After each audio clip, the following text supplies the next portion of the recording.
TFA 1024, where your entertainment will be transformed!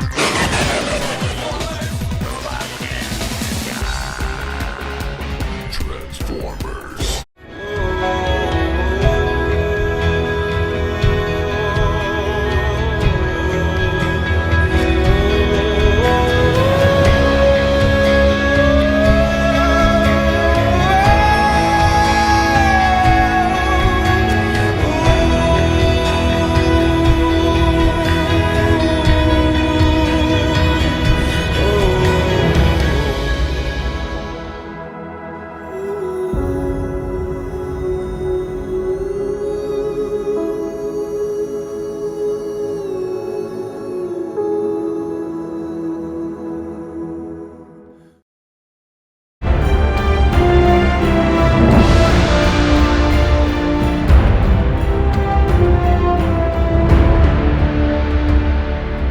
Weep grog now, weep ninny bong, my fellow addicts. This is TFA 1024, the Transformers Addict, coming to you with yet another TFA Review. And sorry that it's been a while, I know it's been a freaking long time, but I'm back and I'm better than ever. I'm actually having fun making these again. So today, for our first return review, don't get used to that, that's just this one-time thing. Today we're taking a look at the Transformers Studio Series number 61, Voyager class, Dark of the Moon, Sentinel Prime. And I have Greg Monroe on Facebook to thank for hooking me up with both him and his wave mate number 60 Scrapper. Don't know why I was about to say number 1. So thank you very much, Greg. This review would not be possible without you, and hopefully all of you guys are looking forward to it, because we're going to try some different stuff to make this a little bit more entertaining for you guys, and hopefully you'll like the new format. And sorry for the very long, the long intro and such, but that card I said in a previous video, I'm making that part of every one of my videos from now on, because if it was not for my mother, none of this would be possible. I wouldn't like Transformers or anything. So, yeah, sorry. You're going to have to kind of deal with it if you don't like it. You don't have to skip it. I mean, kind of rude if you do, but you can if you want to. Real quick, brief history. Sentinel Prime was an ancient Autobot. He was one of the first leaders before Optimus and Dark of the Moon. Escaped on the Ark with the technology of the pillars that formed the space bridge. Got revived, betrayed Optimus and the Autobots to make a deal with Megatron to revive Cybertron, bring it to Earth, and have the humans as slaves, and got killed in the end. Yeah, we really don't know much about him, so I can't really go too much on a tangent with him. So, before I continue to just waste time, how about we go ahead and talk about Sentinel Prime. The figure, not the character. Sentinel Prime once again transforms into a Ross and Bauer fire engine, officially licensed by Ross and Bauer as well. Sporting the nice red and black color scheme with a few accents of light silver and a little bit of white here and there. The vehicle mode for this figure is magnificent. I love the 316 detail, I love the double Ross and Bauer logos on both the side and near the back, and the front of the vehicle mode looks really good. The whole thing looks really well done. Until you look inside and then you see that, oh, there's his head, not much of a robot in disguise. The vehicle mode just really manages to blow it out of the park. Unfortunately, it's not as vibrant as the real-life incarnation of Sentinel Prime, but they did a good job to make it work for the toy as best as they possibly could. And there's even weapon storage, and if I were to tell you where, you would not believe me. That's right, the side skirts of the vehicle mode actually form his Primax blade, but the most shocking weapon storage of all, and this wasn't even intentional, is the gun. Which is a little underwhelming considering it's nothing but his water hose, but he still comes with the gun. Now with weapons out of the way, some brief size comparisons. Here he is with the Cyberverse, Dark of the Moon, Sentinel, and Dark Sentinel Prime. Aw, you're just like a pappy with his kids. Dad, can we go betray Optimus and the Autobots now? Not yet, my boy. But I want to do it now! No, we have to go kill Ironhide first and piss off a bunch of fans. Here he is with the original Leader class Dark of the Moon Sentinel Prime. Man, the fact that he's almost as big as a Leader, he's a Voyager. Is that mind-blowing, or is it just me? Here he is with the previously reviewed number 44 Dark of the Moon Leader class Optimus Prime. And the scale for this looks really good. Like, you could totally reenact that one scene in Dark of the Moon where you see Sentinel and him driving together. It's just that good. And to end it all, here is a size comparison with number 34 Leader class Dark of the Moon Megatron. Now honestly, I could gush about this vehicle mode as much as I really wanted to. The accuracy, the length, the width, it just works so well, and everything is detailed. Every line, every rivet, even the ladders. There's so much more to this figure than is to be appreciated, but within such a limited time frame, I'd rather save that for another time, or at least in confidence. So with that out of the way, let's go ahead and get Sentinel from looking like this to revealing the newly revived Prime within. And this robot mode, God tier, without hesitation of even thinking about it. This thing is remarkable. Quite possibly one of the most attractive, appeasing, and appealing looking Studio Series figures I've ever had in my collection. I mean, here he is next to a CG render. And despite being very limitedly painted, I think they did a good job in the aspects that were needed. It would have been nice to see more paint on this figure, but honestly, don't get too greedy. This is a standard retail figure. It's always nice to demand more, but is it really worth it sometimes? I will say though, the molding on this figure is phenomenal. The head sculpt, the shoulders, the chest, everything looks so well done and is such close attention to detail that it's not even necessary. They even added the inside mufflers of his chest. They even allowed you to do like little automorph panels on the side of his thighs. It's just, God, we didn't deserve this figure at all. And the kibble management, don't even get me started. The way that the side and the rear of the truck actually folds in to form heel spurs, genius. I mean, this thing pulls off some serious black magic. Now, unfortunately, because this figure is so good, it obviously isn't flawless. This thing has a really bad bit of kibble management in the back section of his robot mode. I don't know what's going on here. He kind of suffers a little bit of a Revenge of the Fallen Megatron type issue where he's just kind of hollow in the back entirely. But I've seen ways to make it a little bit more solidified. It just doesn't, I don't know how to do it, so I'll probably I'll look on how to do it myself later. But I feel like they could have managed this section a lot better, because it forms the front of the truck, so it's like not really much else to go anywhere else, if that makes any sense. But like, I think it's just supposed to kind of rest there because there's a little clip section right in here, and then there's that peg, and it just kind of locks in, kind of. And then you kind of just rest everything down. But it also looks like this section up here, where my finger is, if I can, that little hook is supposed to go in there. So I think I might be doing something wrong. I really don't know what to do here. I don't know. There's a little bit of an issue. I think it can be fixed, but for all I know, I could just be doing something wrong. But even with that flaw, it doesn't really take anything away from the figure. It's your typical standard Transformer with just a little bit of poor kibble management, or, you know, on my part, it might just be human error. But it does not take any love away from this figure whatsoever. So I went ahead and messed around with the back section for a little bit, and I think this was the closest that you can get to actually make this a little bit more solidified. This flap here, sorry for the squeaking of my chair, by the way, I got a new fancy one in here. This flap that forms the upper roof section of the truck mode actually has like a little clip type pegs connection up here, and there's that slot right in there. And you kind of have to flex it just a little bit. I wouldn't recommend it, it might stress and break. But whenever you get that aligned, there's a peg on the bottom of the ladder cape or the back roof cape that I like to call, that clips into it as well. So you kind of get a little bit more of a solidified back for Sentinel.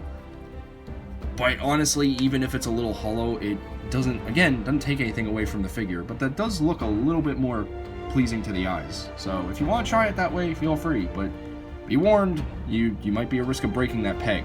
So I wouldn't recommend it. But if you want to, go for it, but don't come blaming me.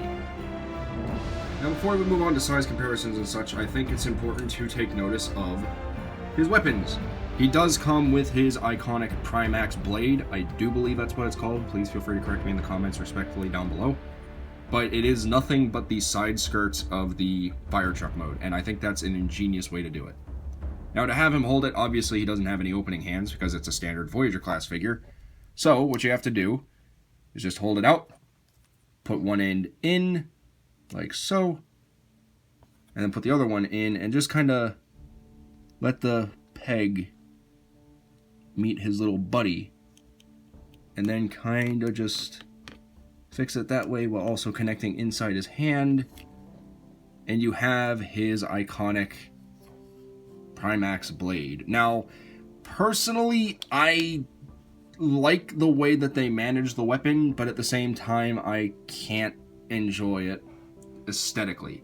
Because the Primax blade should look a little bit more painted. I don't know why they skipped out on the paint so bad.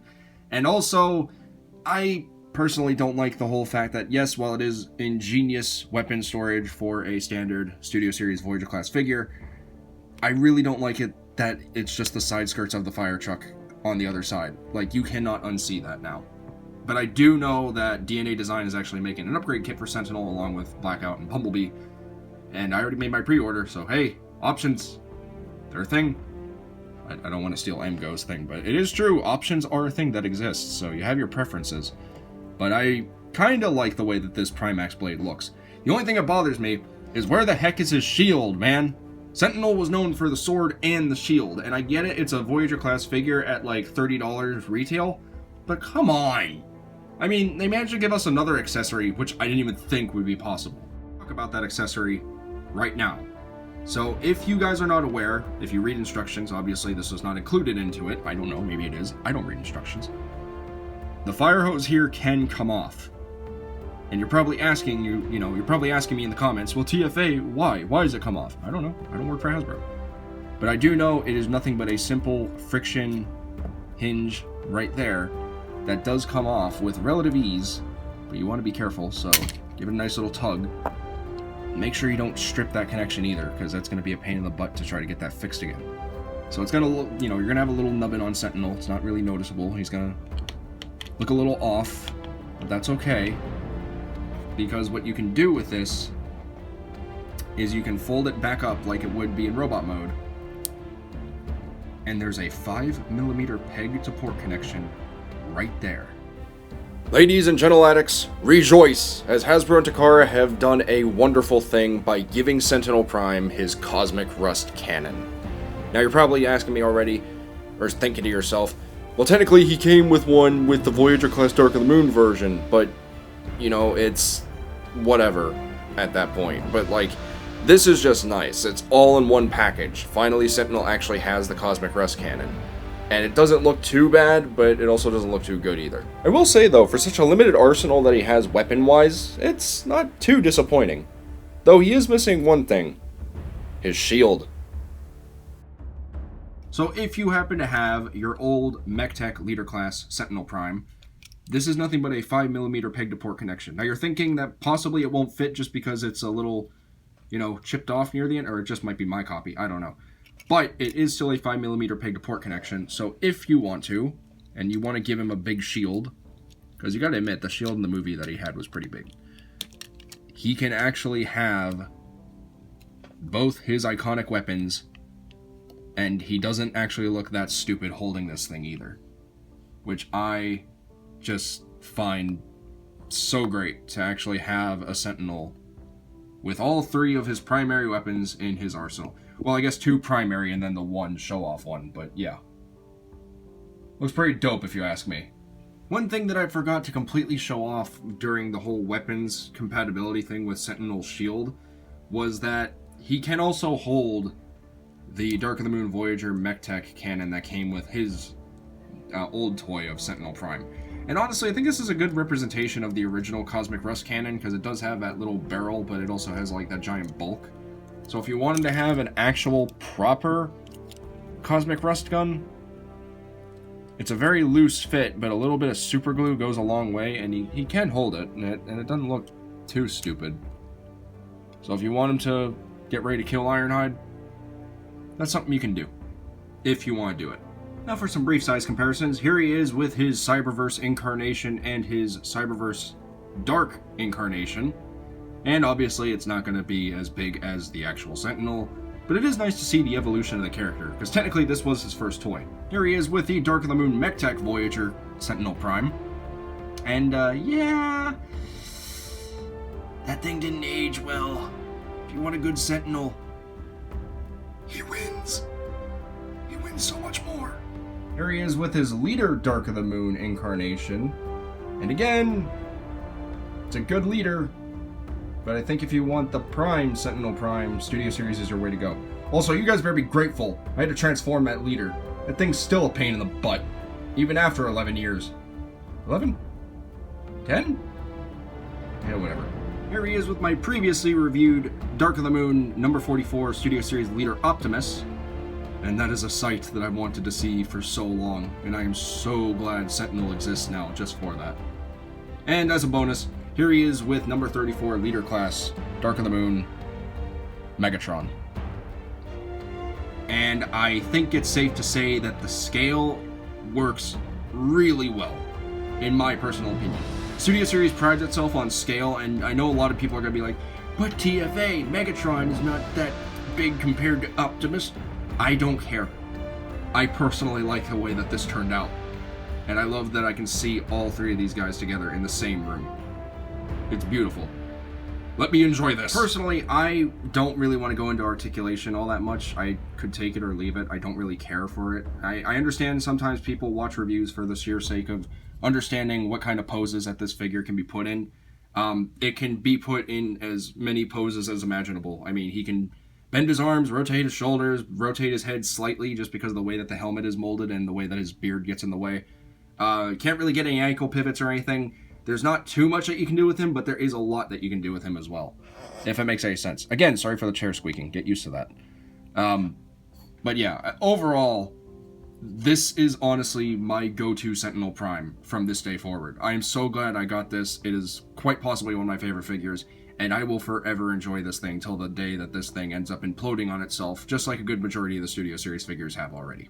But before I end this review, he does come with a backdrop just like every Studio Series figure does, specifically sporting the scene where him and Optimus Prime and Megatron had their final confrontation. So my overall thoughts on Studio Series Sentinel Prime is, quite possibly, to simply put it, this is the best definitive version of Dark of the Moon Sentinel Prime's design in figure form we have ever received. And I say we should be eternally grateful for the sheer fact that Hasbro and Takara pulled off this magnificent beast and made it a reality. Just like I said with number 44 Optimus Prime, this is everything I ever wanted to have for a Dark of the Moon Sentinel. Now yes, he is obviously missing his shield. I had to make do with the Dark of the Moon Leader one. But he does still come with his Primax blade, and he does technically come with his Cosmic Rust cannon. And I am happy with just that.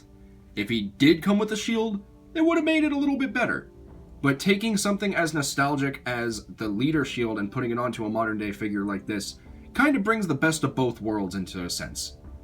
He scales really well with the other Dark of the Moon main characters like Megatron and Optimus. His vehicle mode is flawless. The kibble management for the robot mode kibble in vehicle mode blows my freaking mind so much. The robot mode management, however, could have been a little bit better handled,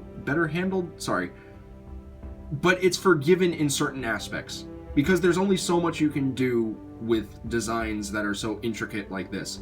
Plus, I feel like Studio Series really prides itself on accuracy more in vehicle mode than it does in robot mode, but whenever you're able to get a nice blend of both, I think it works and I think it justifies everything, in my personal opinion.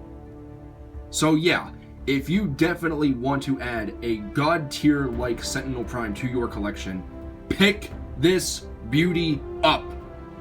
I cannot stress that enough. If you want this type of Sentinel Prime to look this good in your collection, pick it up without hesitation. You see him at Walmart, pick it up. You see it at Target, pick it up. You see it on Hasbro Pulse, in stock now, pick it up.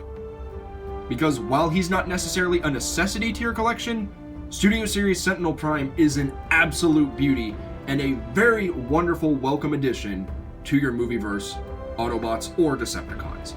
So pick it up if you want to, because I recommend, so you can decide.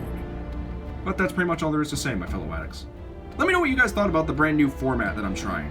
I think it works in some ways. It's definitely condensed the video review just a little bit, but I feel like it adds a mixture of spice and variety into it to allow you guys to be more captivated and appealed with it. So hopefully you guys enjoy it, and if not, or if you do, feel free to let me know down in the comment section down below. And stay tuned for more TFA reviews, because I do have Scrapper, thanks to Greg Monroe once again for hooking me up with this figure, as well as Scrapper. And I do have the other Studio Series figures as well, and a couple other little things that I kind of want to review later on that I will save for another time. But with all that being said, my fellow addicts, this has been the video review for the Transformers Studio Series Voyager Class number 61, Dark of the Moon, Sentinel Prime, and I want to thank each and every one of you for watching. And please remember, my fellow addicts, until next time, to get addicted, stay addicted, and TF Addicts for life! This is TFA 1024, the Transformers Addict, rolling out. Tell all R1 for now.